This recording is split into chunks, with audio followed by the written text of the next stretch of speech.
Yang menjebak siapa? Yaitu pemeran utamanya. Ya siapa? Syahrul. Penista agama yang nggak mengakui wanita tapi dia ke tanah suci. Sependosa-pendosanya aku seorang Lucinta Luna udah diganti dari Muhammad Fatah, Bang Fatah ya. Ya, Bang Napi juga yang dikatain sama dia, ya kan, yang dijebak sama dia. Kalau misalnya aku menginjakan kakiku ke tanah suci, dosaku malah makin berat, Om.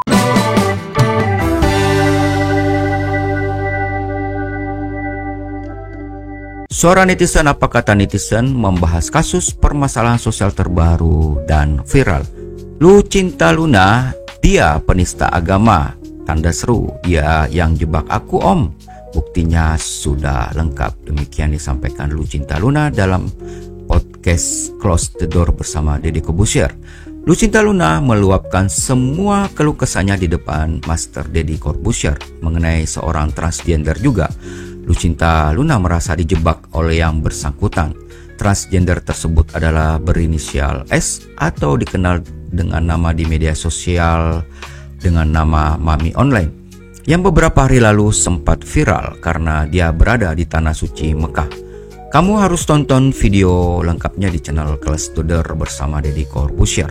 Podcast radio hanya menyoroti apa kata netizen mengenai masalah ini bersama Lucinta Luna tentunya ya. Sebelum kita melihat apa kata netizen, apa pendapat mereka, suara netizen, suara Anda, suara kamu, kita simak dulu video berikut ini.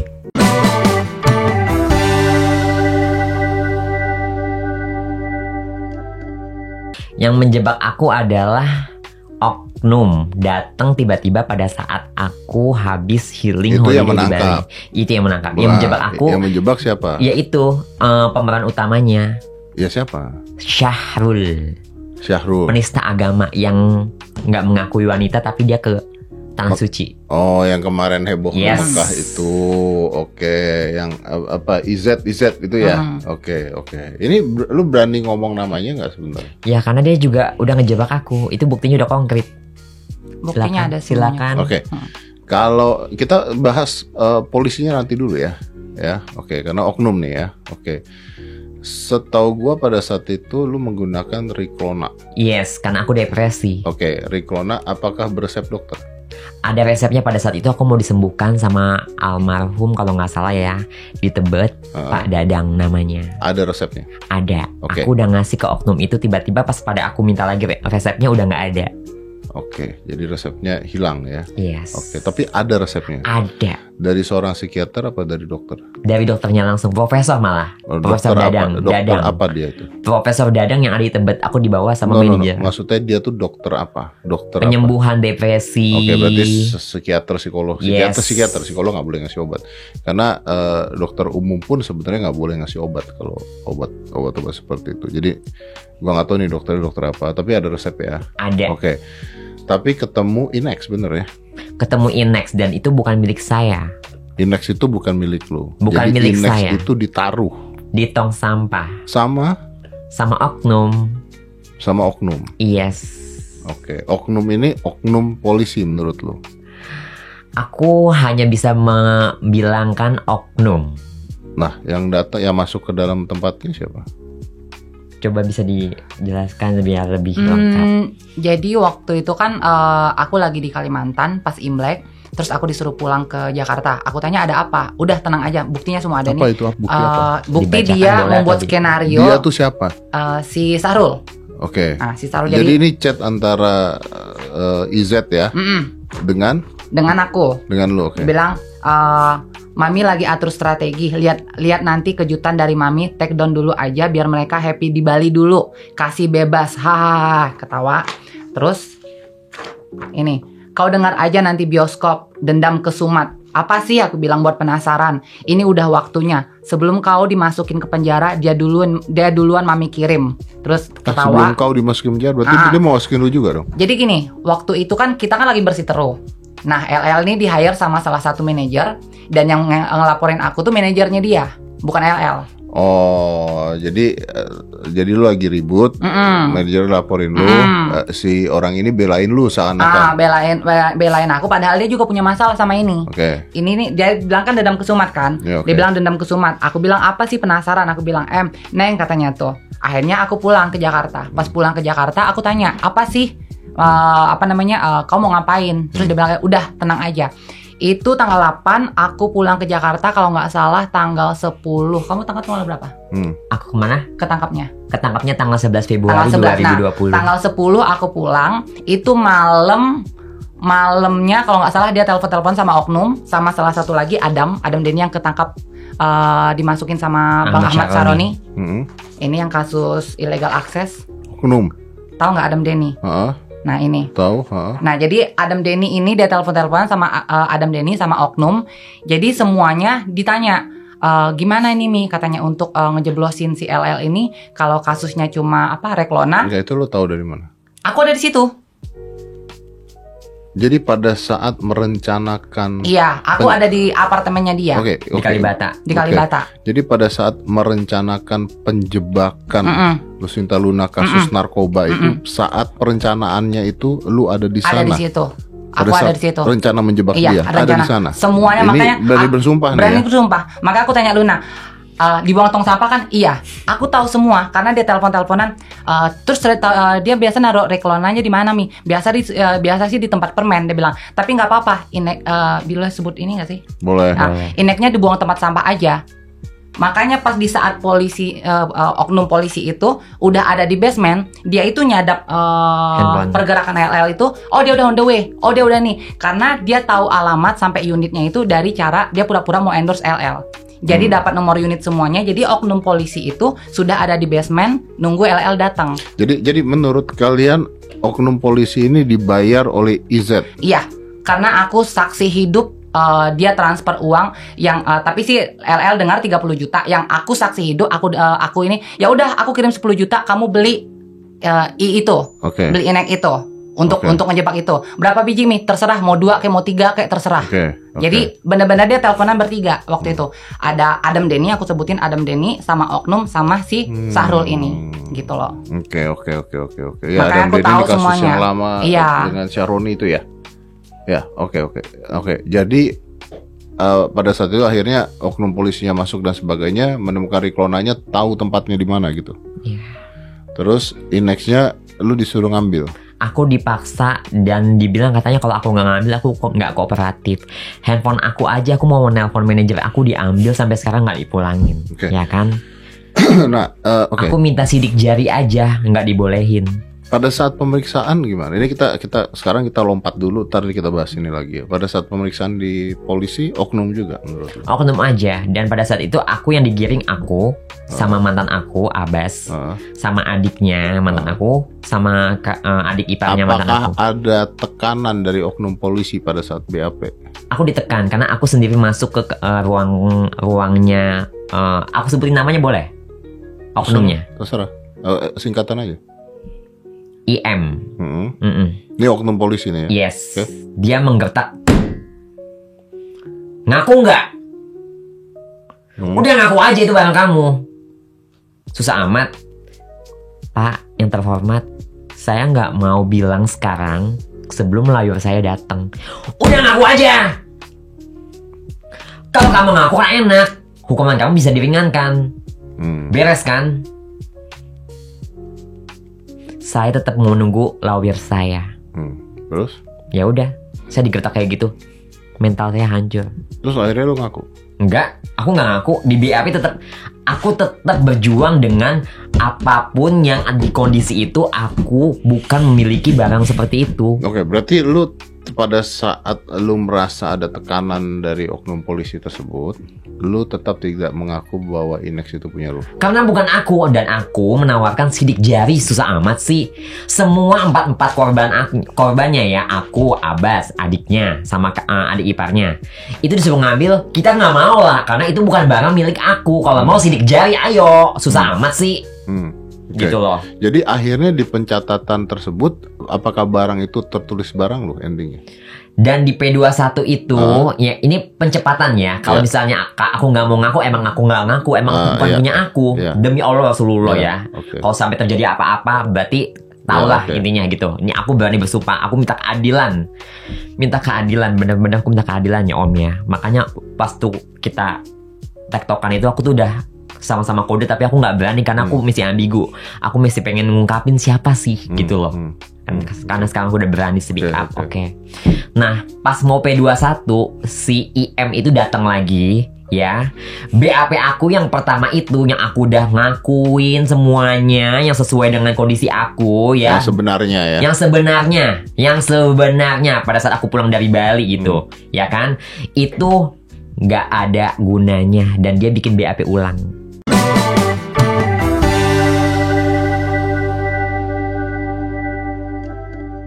The power of netizen, jangan pandang enteng netizen, kekuatan netizen plus 62 dalam menggerakkan isu atau mengikuti perbincangan yang ada di media sosial.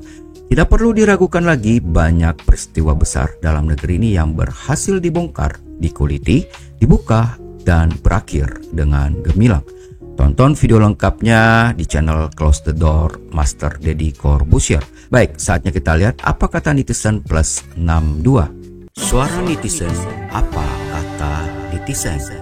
Admin hanya mau menyampaikan beberapa suara netizen saja. Untuk selengkapnya kamu bisa langsung ke channel Close the Door Master Deddy Corbuzier. Kita langsung aja melihat suara netizen, suara Anda, suara kamu. Yang pertama dari Brenda Wang 1803. Kalau udah naik ke podcast gini, gua harap si Sahrul itu ketangkep sih. Itu orang kelihatan susah amat ditangkap karena katanya di belakang dia banyak yang dukung dan bayarin dia ini dan itu. Sumpah gua gedek banget. Please Om bantuin. Tanda emotion apa ini? 132 balasan dan 4.700 respon. Kalau pemerintah mau rombak birokrasi dimulai dari instansi penegak hukum, polisi, jaksa, kehakiman, KPK, tolong semua kegiatan di instansi tersebut dibuat terbuka. Harus ada rekaman video saat proses-proses BAP, persidangan terbuka, ada dan tertutup. Dan proses lainnya dipakai untuk arsip, bisa dibuka ke publik, bisa atau jika diperlukan agar tidak sewenang-wenang. Zaman digital begini nggak ada sistem kolot lagi. Disampaikan oleh suara netizen @parlemen kita ID.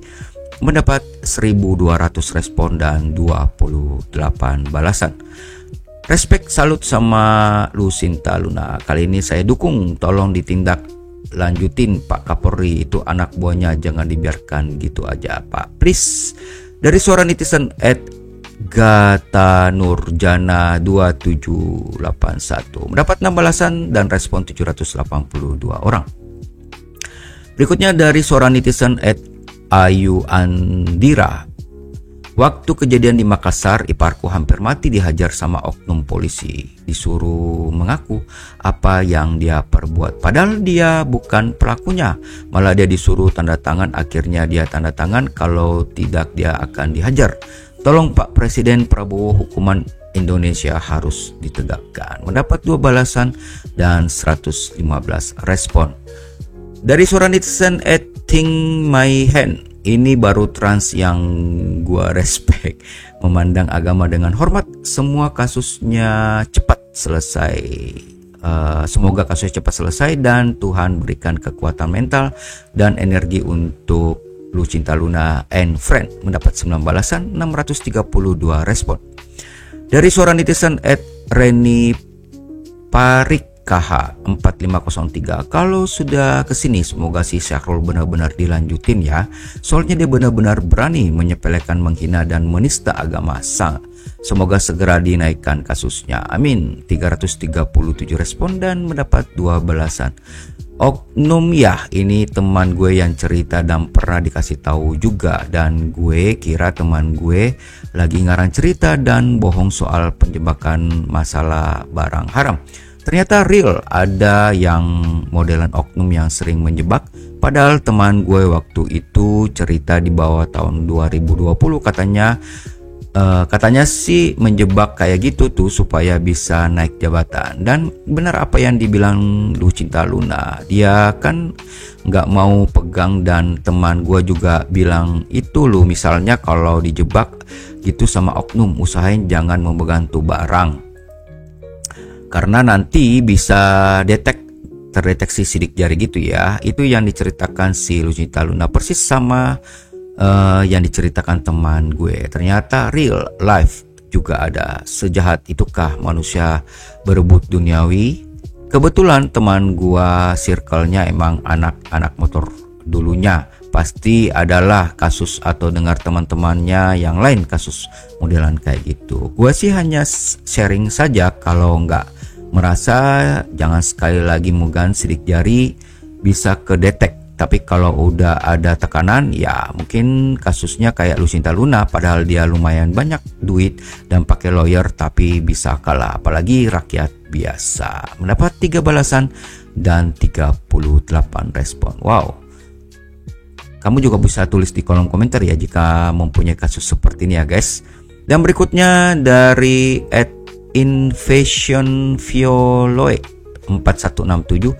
Gue bukan lihat siapa Lucinta Luna, tapi dia manusia, dia warga Indonesia dan berhak mendapatkan perlindungan dan keadilan. Kalau emang ada oknum instansi kepolisian terlibat dalam hal ini, tolong Om Ded diusut kembali. Berarti oknum tersebut jika benar masih berkeliaran, keenakan dia untuk menghirup udara pagi.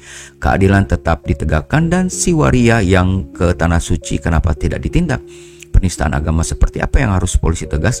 Kenapa Ahok terlalu cepat di penjara? Keadilannya mana? Apakah seimbang? Mendapat 162 respon. Dan dari suara netizen @armichan 2569, keluarga saya juga sedang mengalami hal seperti ini Om. Ditujukan kepada Deddy Corbuzier. Adik saya dijebak oknum polisi dengan kasus narkoba dan divonis 9 tahun. Saya sudah minta tolong ke sana kemari. Saya sudah DM Om Deddy, DM mantan Presiden Jokowi, Pak Presiden Prabowo dan lain, tapi tidak ada yang membalas DM saya. Tolong bantu up Om berita ini. Mendapat 82 balasan dan 301 respon. Dan yang berikutnya dari seorang netizen @momomonichan, Om tolong bantu turun tangan, itu Syahrul udah menistakan agama tapi dia masih berani tertawa lebar dan gak merasa bersalah karena merasa dia punya dukungan power di belakangnya. Mendapat 20 balasan dan 995 respon. Dan yang seorang netizen terakhir dari @Rizwanto 9693. Saya pernah di situasi seperti ini. Parahnya narkoba jenis sabu ditaruh di mobil belakang dan harus ngaku itu barang bukti saya. Waktu itu pulang jualan tempe dari pasar, saya divonis 4 tahun 6 bulan, sub 6 bulan. Akhirnya banding terus kasasi, menang dan jalanin hukuman 1 tahun. Sampai sekarang masih belum tahu apakah dari bisnis apa, dari oknum apa, dari mana, masih nggak tahu. Tapi ya sudahlah, sudah terjadi. Pas waktu itu istri saya hamil muda, jadi tidak lihat proses lahirnya anak-anakku. Gimana hancurnya hidup ini. Mendapat 76 respon dan 7 balasan. Wow, banyak sekali ya ternyata cerita-cerita seru di balik oknum-oknum ini. Mungkin apakah di antara Anda ada yang mengalami hal serupa? Tulis di kolom komentar, ceritakan semuanya agar makin banyak yang mengetahuinya. Baik, demikian pembahasan kali ini. Lucinta Luna, dia mengatakan dia penista agama, dia yang jebak aku. Kenapa nggak ditangkap Om? Buktinya sudah lengkap nih. Bagaimana komentar kamu? Kamu sendiri yang dapat menilainya. Ayo tulis komentar kamu. Apakah kamu sama dengan netizen yang sudah disampaikan tadi, atau kamu punya pendapat yang berbeda? Jangan lupa subscribe dan like agar kamu tidak ketinggalan video terbaru dari suara netizen. Suara Anda, suara kamu. Sampai jumpa.